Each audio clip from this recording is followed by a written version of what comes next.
Subscribe to Infidelity Tales Lab. Now, let's begin. Brandon Murphy had learned to read his daughter's silences better than her words.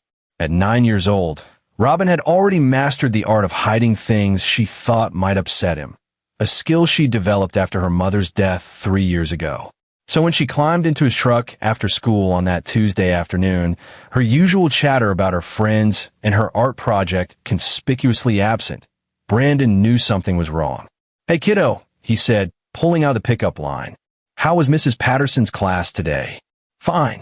Robin stared out the window, her backpack clutched against her chest like a shield.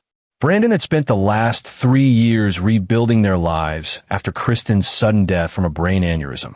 He'd left his position as a chemical engineer at a pharmaceutical company to start his own consulting firm, something that let him work from home and be present for Robin. The financial hit had been significant, but watching his daughter grow up mattered more than any paycheck. He'd learned to braid her hair through YouTube videos, mastered the politics of elementary school friendships, and become fluent in the unspoken language of a grieving child. "Just fine," he pressed gently, "because you've got that look."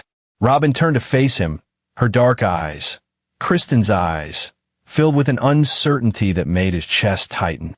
"Daddy, why do I need to take special pills after I visit Grandma Geneva?" Brandon's hands tightened on the steering wheel. "What special pills?" "The vitamins. Grandma Geneva always gives me one before you pick me up.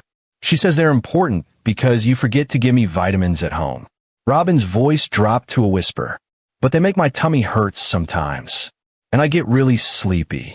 A cold sensation spread through Brandon's gut, something primal and warning.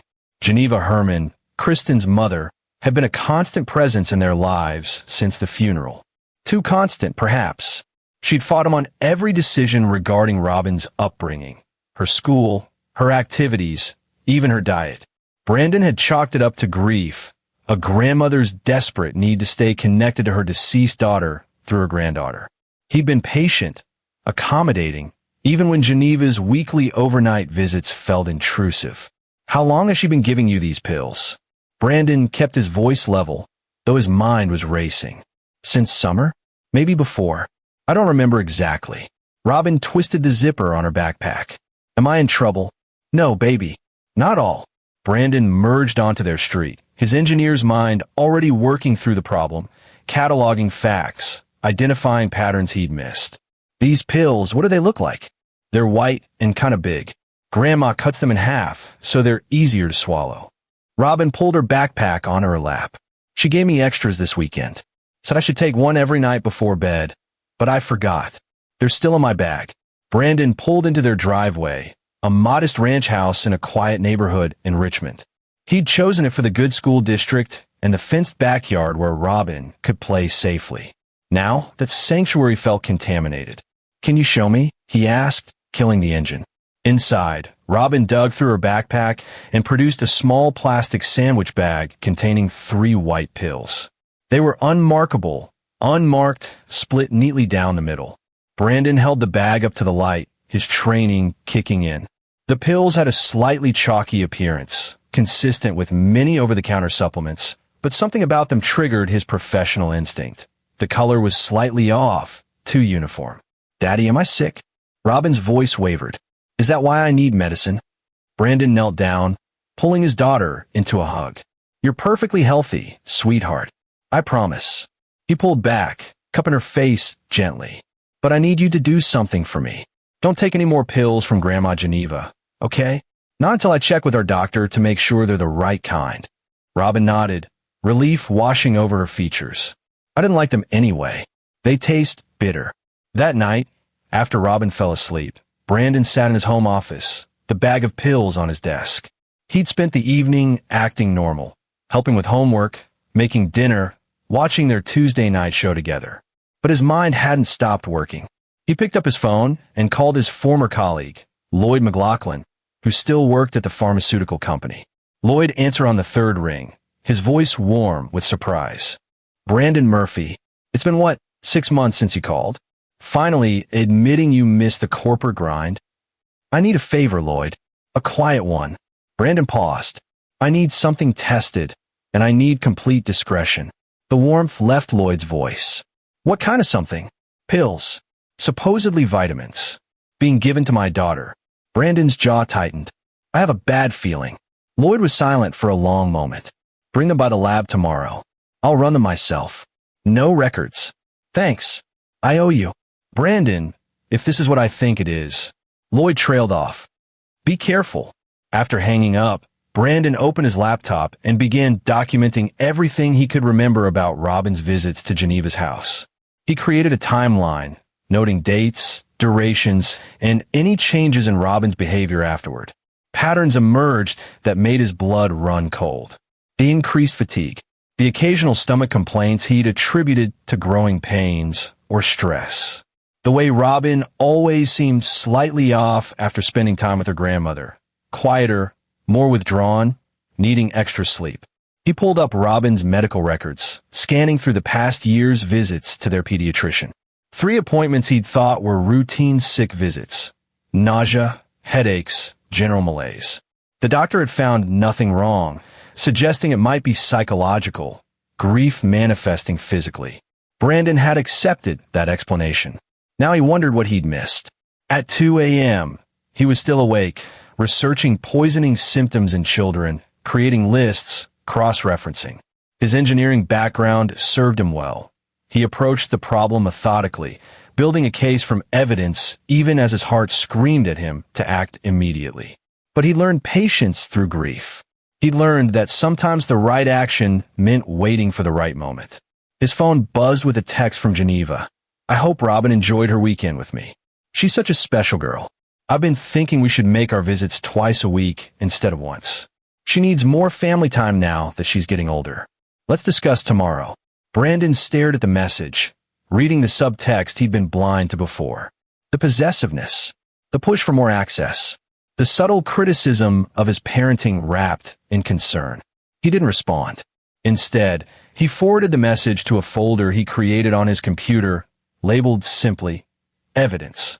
The next morning, Brandon drove Robin to school, then headed straight to the pharmaceutical company.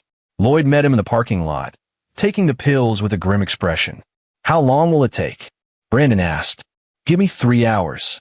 I'll run a full spectroscopy analysis. Lloyd hesitated.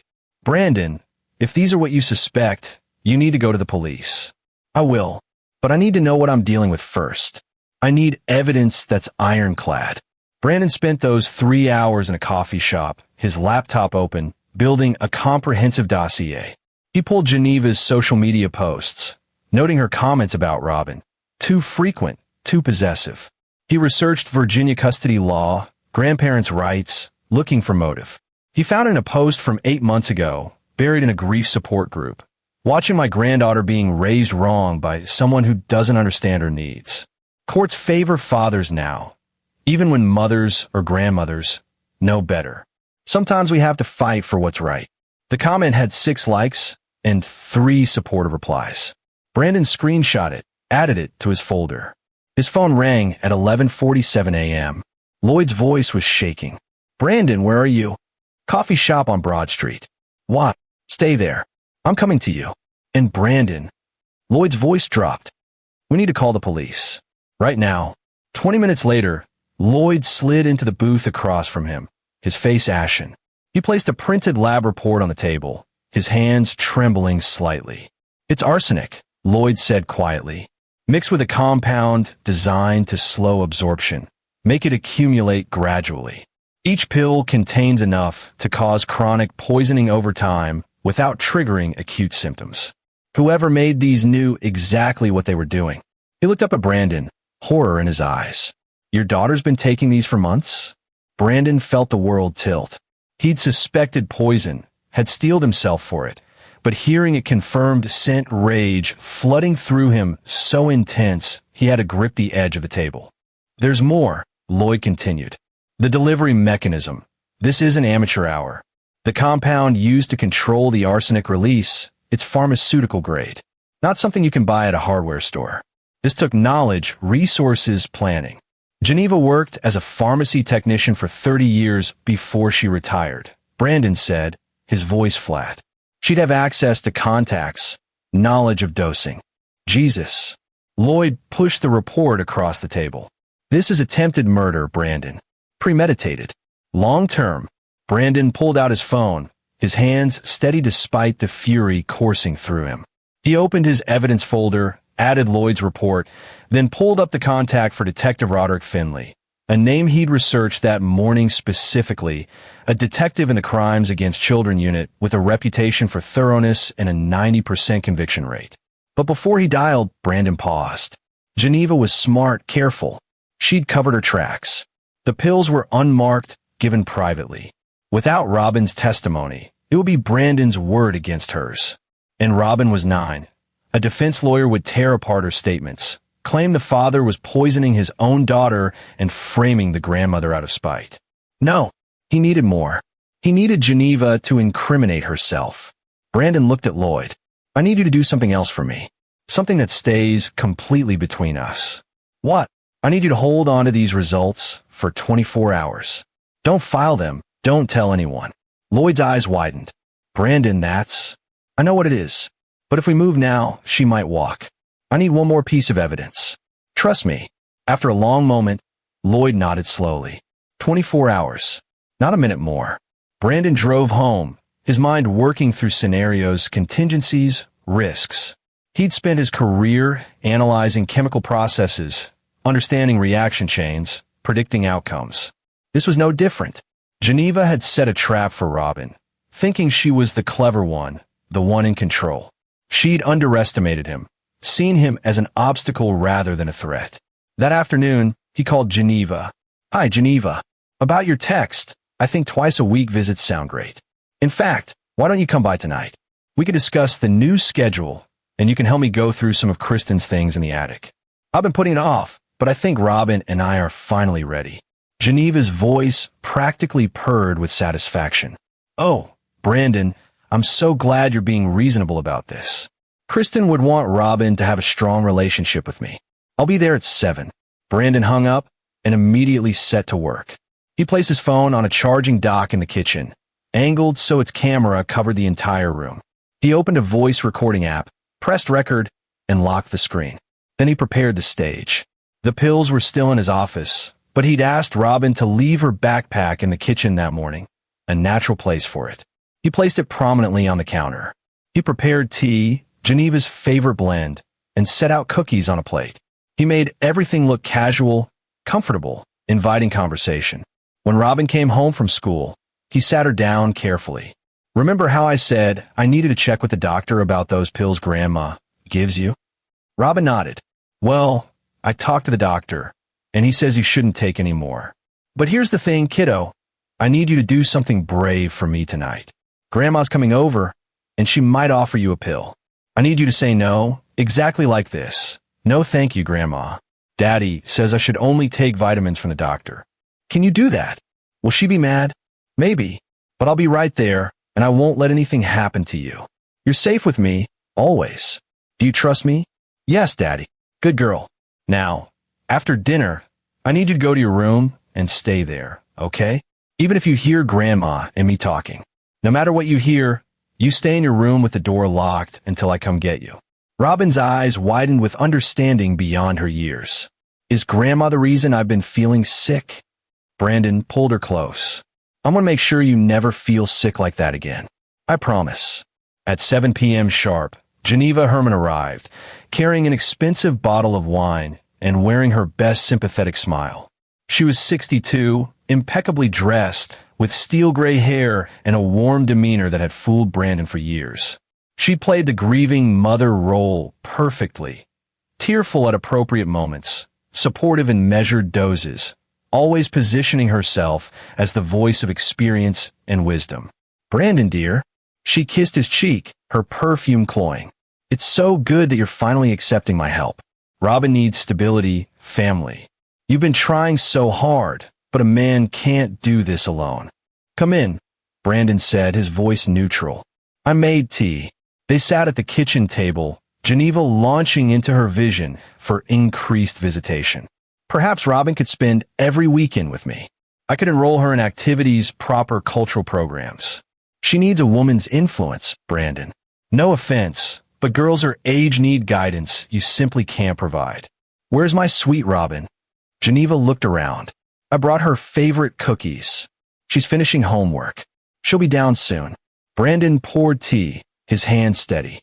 Geneva, I wanted to ask you something. The vitamins you've been giving Robin, what exactly are they? Geneva's smile didn't waver, but something flickered in her eyes. Just basic multivitamins. Children's formulas. Why do you ask? She mentioned they make her stomach hurt sometimes. That's normal. Some children have sensitive stomachs. The vitamins are important, Brandon. You're not diligent enough about her nutrition. Geneva sipped her tea. In fact, I have some with me. Where's her backpack? I should give her today's dose. That won't be necessary. Geneva's expression sharpened. Brandon, I've been a mother longer than you've been a father. I know what children need.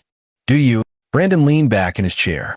Tell me, Geneva, what exactly is in those pills? I told you. Vitamins. Iron, calcium, vitamin D. Essential nutrients for a growing girl.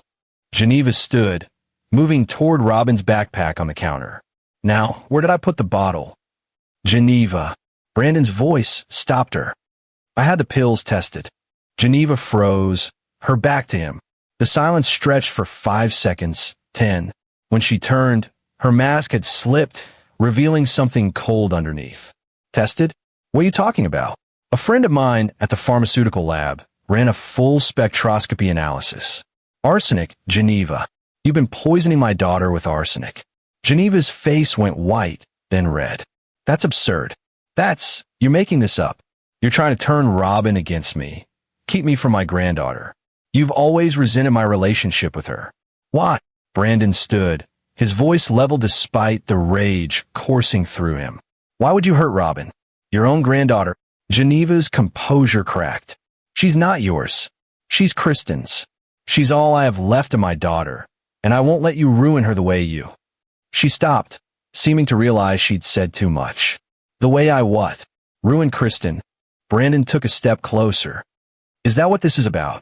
You blame me for the aneurysm? You put stress on her. Always working, always distracted. She had to do everything herself. The house, the child, the responsibilities. That stress caused her death. And now you're doing the same thing to Robin.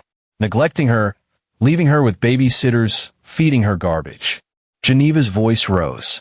She needs me. She needs proper care. I was going to show the court how sick she was getting under your care, how much better she did with me. Once I had custody, I could fix everything. By poisoning her? Brandon's voice was quiet, dangerous. It wasn't poison. It was just enough to make her weak, tired, to show your incompetence. Then I would have gotten custody, and I could have tapered the dosing, and she would have been fine. She would have been mine. Geneva's eyes glittered with a fanatic's certainty. I'm her grandmother. I have rights. The courts don't understand. Fathers can't raise daughters properly. I was going to save her from you. Brandon felt sick. You were willing to permanently damage her health, possibly kill her, to prove a point? I had it under control. I calculated the doses perfectly. She wasn't going to die, just get sick enough that you'd look negligent. I was protecting her. Geneva reached for the backpack. Give me those pills. You have no right. Step away from the backpack. Brandon's voice cut like ice. It's over, Geneva. Geneva lunged for the backpack, desperately trying to grab it. Brandon intercepted her, pulling the bag away. Pills scattered across the kitchen floor. A full bottle that Geneva had apparently been planning to replenish. You don't understand. Geneva's voice became shrill. She's my granddaughter. I have a right to her. You're just a father. You're nobody. Kristen was my baby, and Robin is my second chance. I deserve this. You deserve prison, Brandon said. He picked up his phone from the charging dock, stopped the recording, and immediately called Detective Finley. The detective arrived within 30 minutes, bringing 2 patrol officers. Geneva had collapsed at the kitchen table, alternating between crying and screaming about her rights, about Brandon's negligence, about how everyone would see she was trying to help.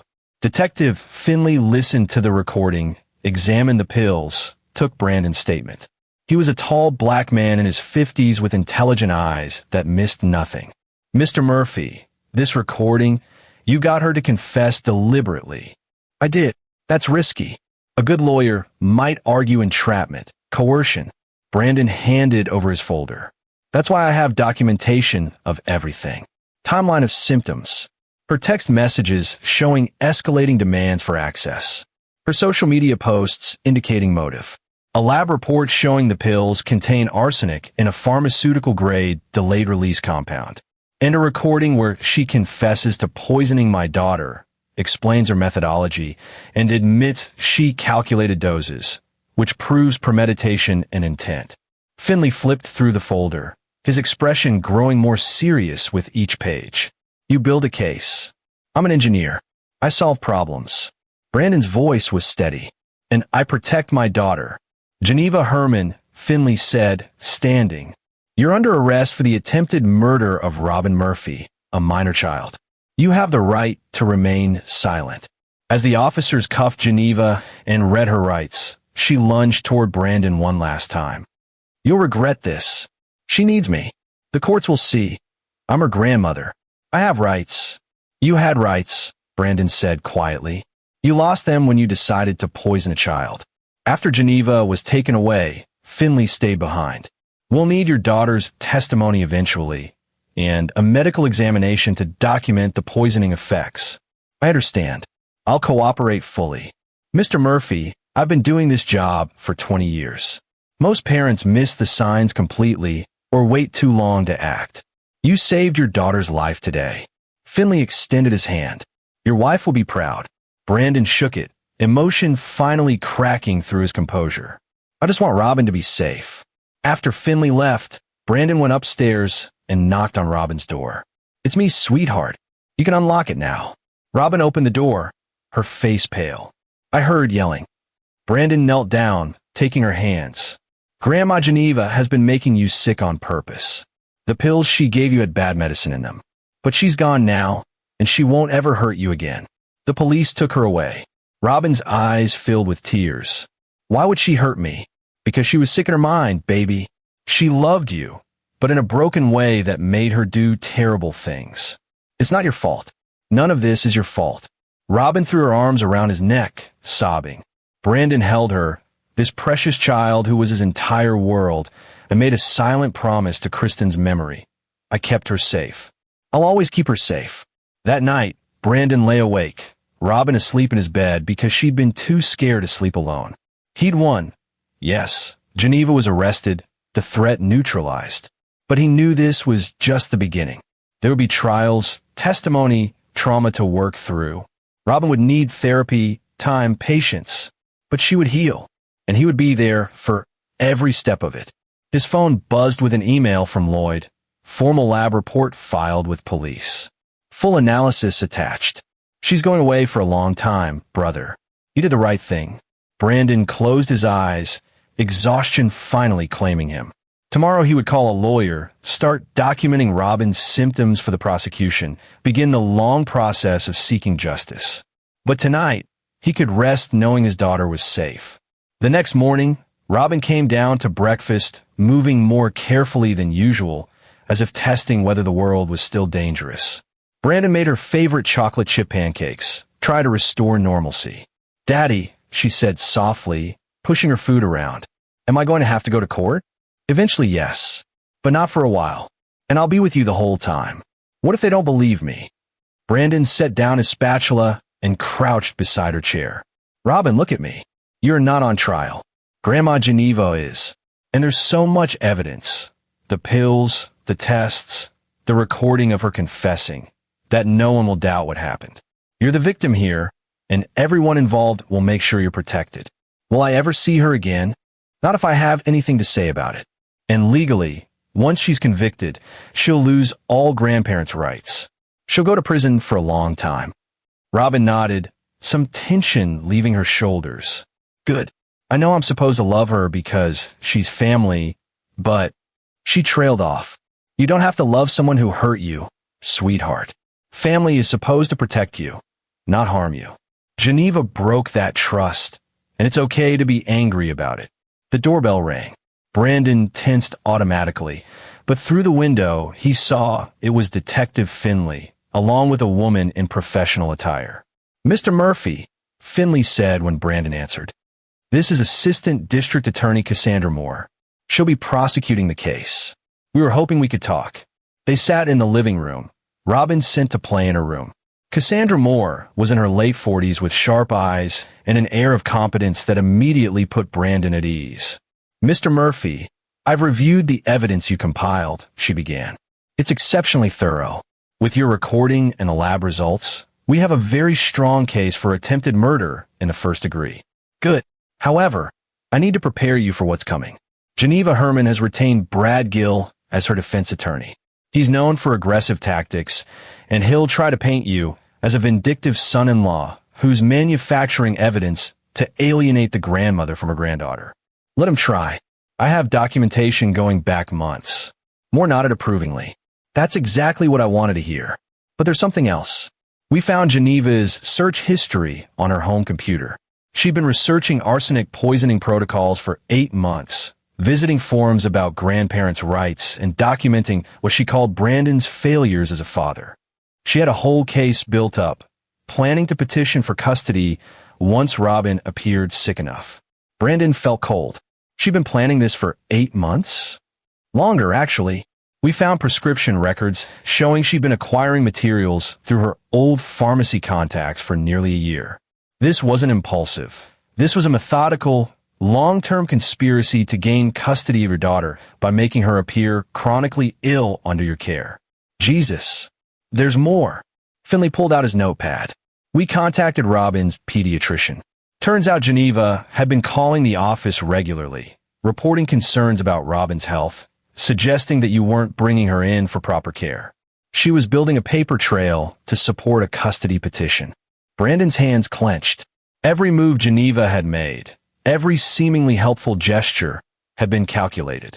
The offers to take Robin to appointments, the carefully expressed concerns about his parenting, the push for more visitation. It had all been part of a methodical plan to replace him as Robin's primary caregiver. How didn't I see it? He said quietly. Because she was good, Moore said. Very good.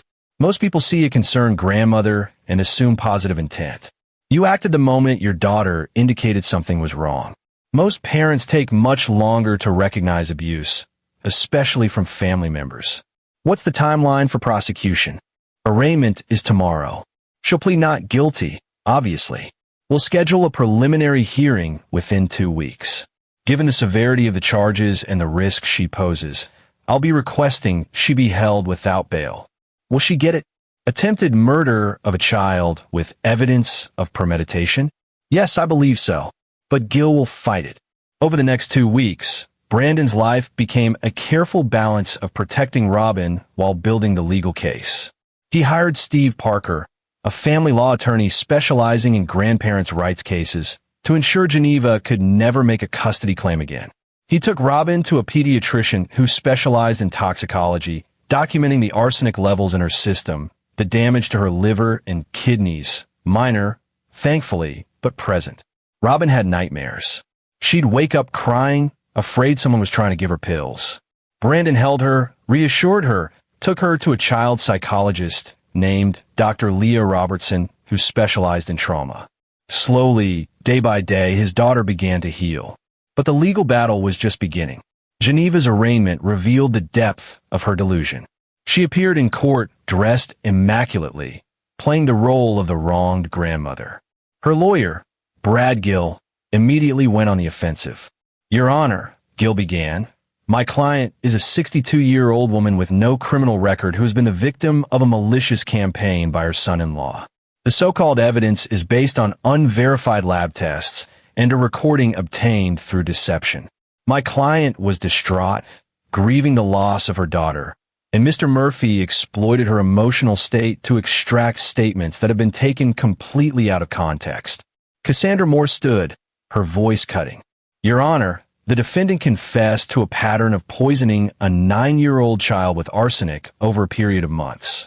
We have lab results from a certified pharmaceutical laboratory showing lethal substances in pills the defendant gave to the victim. We have documentation of the defendant's research into poison protocols.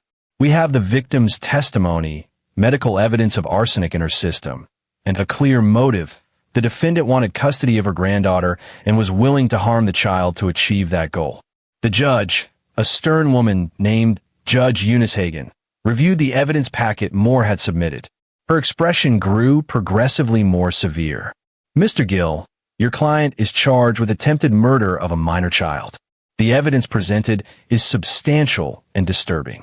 Bail is denied. Mrs. Herman will remain in custody pending trial." Geneva's mask slipped for just a moment, shock and rage flashing across her face before she composed herself again. As they led her away, she called out, "Brandon, please. You don't understand. Robin needs me. Tell them." Brandon, sitting in the gallery with Steve Parker, said nothing. He simply watched her go, committing the moment to memory. This was justice beginning. The preliminary hearing came 2 weeks later. It was there that Geneva's carefully constructed image began to truly crumble. Moore called Lloyd McLaughlin to testify about the lab results.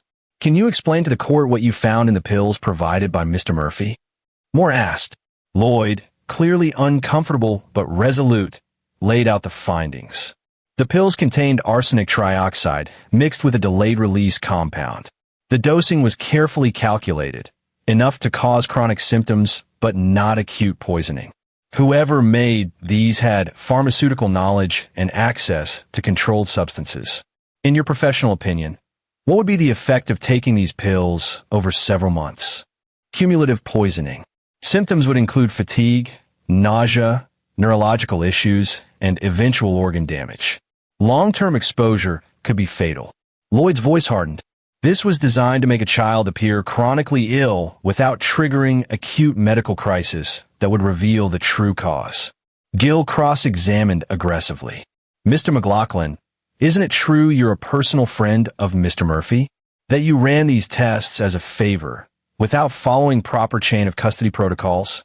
"I ran the tests initially as a favor, yes. But I immediately filed a formal report with proper documentation. The police lab confirmed my findings independently. But your initial loyalty is to your friend, not to objective analysis.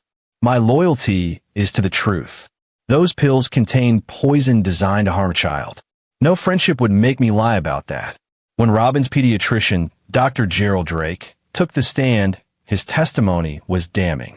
"I treated Robin Murphy for unexplained symptoms 3 times in the past year. Nausea, fatigue, headaches. Standard tests showed nothing.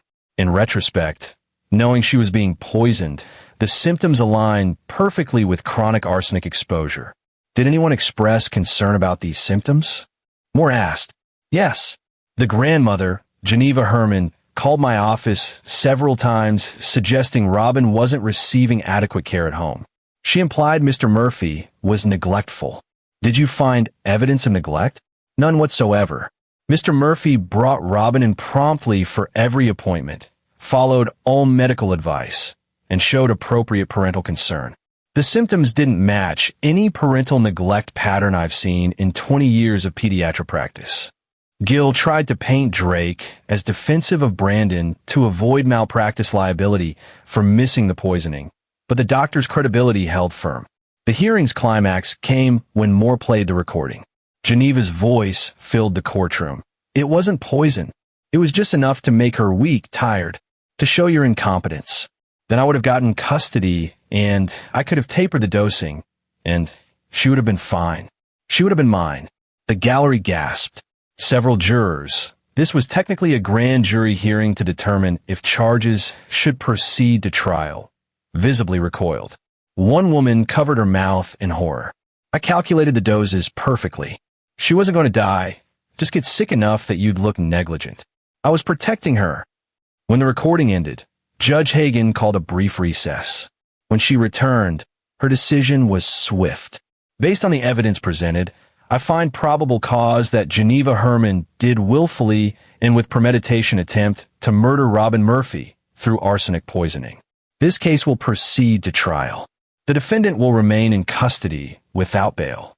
Gill immediately filed appeals, but they went nowhere. The evidence was too strong, the crime too heinous.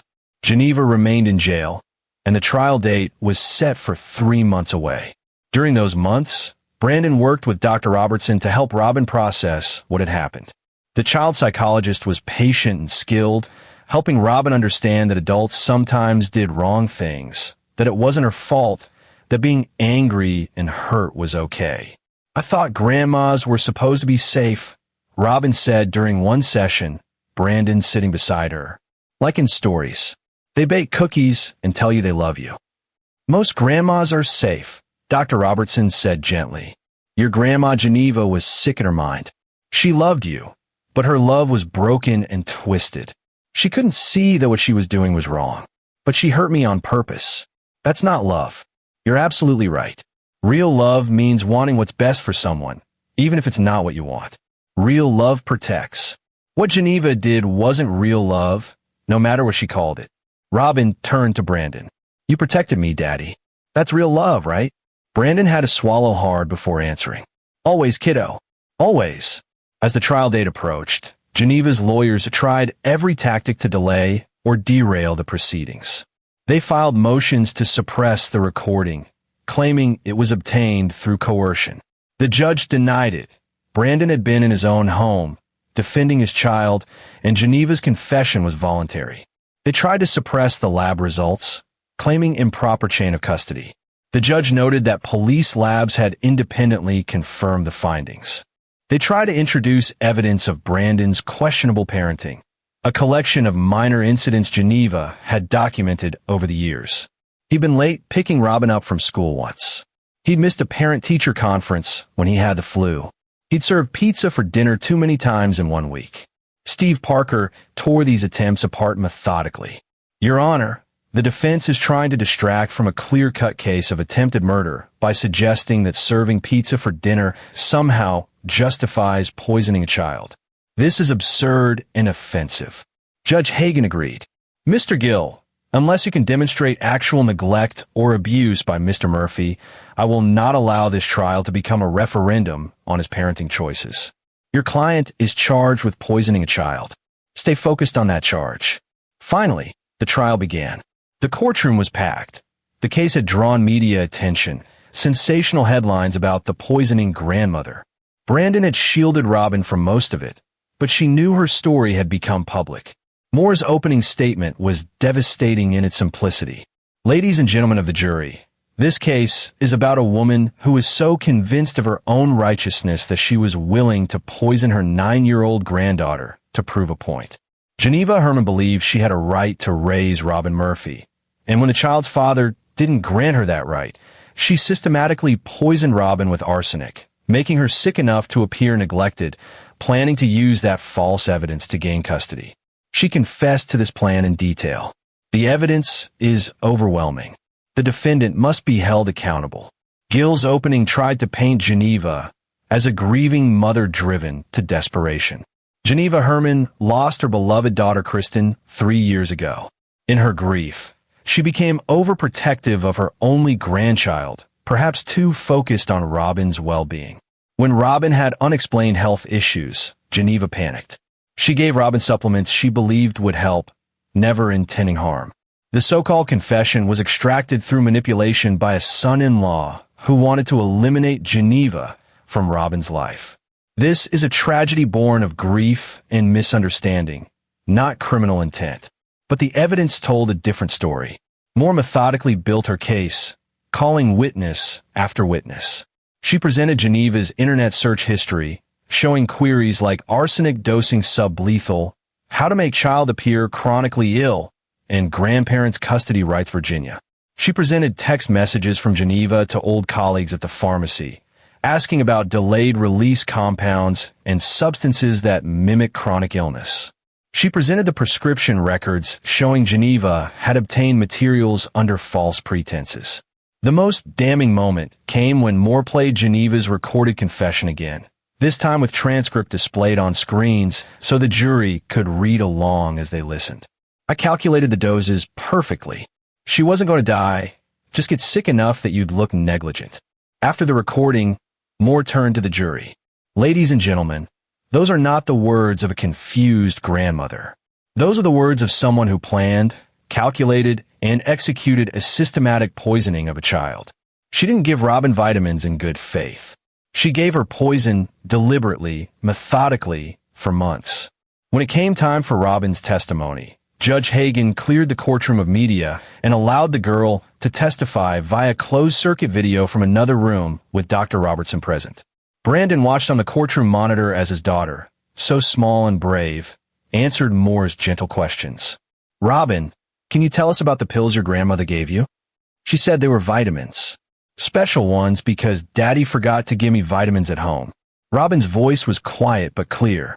"She gave me one every time I visited, and sometimes extras to take home." "How did the pills make you feel?" "My tummy hurt. I got sleepy. Sometimes I felt really tired for days after seeing Grandma." "Did you tell your father?" "Not at first. Grandma said I shouldn't worry Daddy, that he had enough to deal with. But then one day, I got scared. So I asked him why I needed special pills." "What happened then?" "Daddy got very serious. He told me not to take any more pills from Grandma. He said he needed to check with the doctor first. And then," Robin's voice wavered, "then he protected me." Gil declined to cross-examine. Even he wasn't cruel enough to grill a traumatized 9-year-old on the stand. But he did call Geneva to testify in her own defense, which proved to be a catastrophic mistake. On the stand, Geneva maintained her victim narrative. "I loved Robin more than anything. I was trying to help her, trying to protect her from a father who was overwhelmed and couldn't provide adequate care. Those pills were supplements, meant to boost her immune system." "Mrs. Herman," Moore began her cross-examination calmly. "You have a degree in pharmacy technology, correct?" "I was a pharmacy technician for 30 years, yes." "So you have extensive knowledge of medications, dosing, drug interactions?" "Yes." "Then you would know the difference between supplements and poison." "I gave her supplements." Moore pulled out the lab report. "The pills you gave Robin contained arsenic trioxide. Is arsenic a supplement?" "I don't know how that got there. Someone must have tampered with them." "Who? When?" "You made these pills yourself using compounds you obtained through your old pharmacy contacts." Moore produced the evidence. "We have records of you acquiring these materials, Mrs. Herman." Geneva's composure began to crack. "I was trying to help. Robin was struggling, and Brandon couldn't see it. I needed to show him." "Show him what?" "That his daughter was sick?" "By making her sick, it wasn't like that. I was protecting her." "From what?" "Her loving father who took her to every doctor's appointment, who cared for her after her mother died, who built a life centered around her needs." Moore's voice rose. "Or were you trying to protect your own delusion that you had a right to raise her instead of him?" "She's my granddaughter. Kristen would want her daughter poisoned." Moore's voice cut like a blade. "Mrs. Herman, in the recording we've heard, you confessed to calculating poison doses specifically to make Robin sick enough to make her father look negligent, so you could gain custody. That's not protection. That's premeditated attempted murder." Geneva's face twisted with rage and grief. "You don't understand. Robin needed me. Brandon was raising her wrong. Wrong schools, wrong values, too much independence. Girls need structure, discipline, proper feminine guidance. I was going to fix everything. I was going to raise her the right way, the way I should have raised Kristen." She was shouting now, all pretense of gentle grandmother gone. "It's not fair. She should be mine. I deserve a second chance." The courtroom went silent. Even Gil looked shocked at his client's outburst. Moore let the moment hang, then said quietly, "No further questions." The jury deliberated for 3 hours. When they returned, the forewoman stood and delivered the verdict. "On the charge of attempted murder in the first degree, we find the defendant guilty. On the charge of child abuse, we find the defendant guilty. On the charge of administering poison with intent to harm, we find the defendant guilty." Geneva collapsed in her chair, wailing. Brandon, sitting in the gallery, felt Robin's hand slip into his. She'd insisted on being present for the verdict, and he'd allowed it, knowing she needed to see justice done. "Is it over?" Robin whispered. "Not quite yet," Brandon said. "But almost." Sentencing came 2 weeks later. Moore presented impact statements from Brandon, from Dr. Drake about Robin's ongoing medical issues from the arsenic exposure, from Dr. Robertson about the psychological trauma. Brandon's statement was brief, but powerful. Geneva Herman tried to murder my daughter to satisfy her own selfish desire for control. She violated the most basic trust between family members. She doesn't deserve mercy. She deserves to spend the rest of her life in prison, never able to harm another child again. Judge Hagan reviewed the sentencing guidelines, then looked directly at Geneva.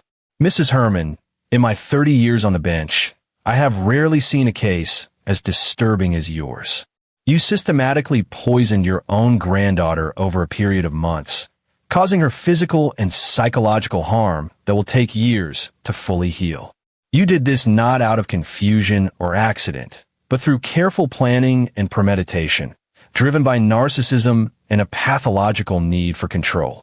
Geneva tried to interrupt, but the judge continued. You have shown no genuine remorse, only self-pity. You have demonstrated that you pose a serious danger to your granddaughter and potentially to any vulnerable person in your care. Therefore, on the charge of attempted murder in the first degree, I sentence you to 30 years in prison without possibility of parole. On the charge of child abuse, 10 years to run consecutively. On the charge of administering poison, 5 years to run consecutively. Total sentence, 45 years. Geneva screamed, "No, this isn't fair. She's my granddaughter. I have rights." "You had rights," Judge Hagan said coldly. "You forfeited them when you chose to poison child. Take her away." As the bailiffs removed Geneva from the courtroom, still screaming about injustice and her rights, Brandon felt a weight lift from his shoulders. It was truly over. Geneva would die in prison. She was 62, and with 45 years, she'd be 107 if she somehow survived the full sentence. Robin would never have to fear her again. Outside the courthouse, media surrounded them, but Steve Parker ran interference while Brandon and Robin slipped out a side entrance. In the car, Robin was quiet for a long time. "Daddy," she finally said, "Dr. Robertson says I'm supposed to forgive people who hurt me, so I can move on. Do I have to forgive Grandma Geneva?" Brandon thought carefully before answering. "Forgiveness is complicated, kiddo. It doesn't mean you forget what someone did or that what they did was okay. It means you don't let their actions poison your heart the way Geneva's pills tried to poison your body. You don't have to forgive her today or tomorrow or ever. But eventually, I hope you can let go of the anger so it doesn't hurt you anymore. What about you? Will you forgive her? Honestly, I don't know. Maybe someday. But I'll never forget, and I'll never stop being glad that she can't hurt you anymore." Robin nodded, seeming satisfied with that answer. "Can we get ice cream? I think we should celebrate." Brandon laughed, the first genuine laugh he'd had in months. "Yeah, kiddo, we can definitely get ice cream." 3 months after the trial, life began to feel normal again. Robin's arsenic levels had dropped to almost zero. Her energy had returned. The nightmares were less frequent. She'd made new friends at school and joined the art club, where she excelled at painting, a talent inherited from Kristen. Brandon had resumed his consulting work fully, and business was good. He'd even started dating again, cautiously, at the urging of friends who said he deserved happiness. Nothing serious yet, but it felt like the possibility of a future beyond just survival. One evening, Robin came downstairs while Brandon was cooking dinner. She handed him a folded piece of paper. "What's this?" "I wrote a letter to Mommy," Robin said. "Dr. Robertson said it might help to talk to her, even though she's gone. Will you read it?" Brandon unfolded the paper, his vision blurring as he read his daughter's words. "Dear Mommy, I miss you every day. Daddy says you're watching over us from heaven, and I hope that's true. I hope you know that Daddy protected me from Grandma Geneva when she tried to hurt me. I hope you're proud of him, because I am. He's the best dad in the world. I know you loved your mom, and I'm sorry she did such bad things. But we're okay now. We're going to be okay. I love you always. Robin." Brandon pulled Robin into a hug, both of them crying, but it was healing tears, not grief. They'd survived. They'd won. And they continued to build a life that honored Kristen's memory. "Your mom would be so proud of you," Brandon whispered. "I'm proud of you." "I know, Daddy. I know." Later that night, after Robin was asleep, Brandon sat in his office and pulled up the folder he'd labeled evidence months ago. He scrolled through the documents, the timeline, the meticulous case he'd built. In another life, he might have missed the signs completely. In another life, Geneva might have succeeded. But he'd been paying attention. He'd trusted his instincts. And when the moment came, he'd acted decisively, protecting his daughter with everything he had. He closed the folder and archived it. The past was the past. Geneva was in prison where she belonged. Robin was safe and healing. The future stretched ahead of them, full of possibility and promise. And Brandon Murphy, father and protector, was ready to face it with his daughter by his side. Justice had been served. The nightmare was over. Life could begin again. And there you have it. Another story comes to an end. What did you think? I'd love to hear your thoughts in the comments below. If you enjoy this story, consider joining our community by subscribing. It means the world to us. For more stories like this one, check out the recommended videos on screen. And I'll see you there.